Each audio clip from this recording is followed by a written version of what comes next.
It's so hard to say. I'm very active in the legal reform movement, both on a national and a state level. I've done a lot of work with Normal National in other states, and taken the opportunity to learn, what to do here.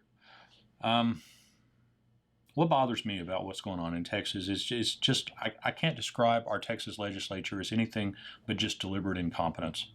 Our legislature is only in session every 2 years. We've presented very good bills the last 4 legislative sessions, and they've always been killed in the scheduling committee. They fly out of the criminal justice committee with flying colors, and send it onto the floor. This deserves merit, but then the scheduling committee gets a hold of it and says, no, we need the bathroom bill ahead of this, or we need, and I just don't even want to answer that question anymore, because I just don't have the confidence in our own legislature that I've had in other states. Yeah.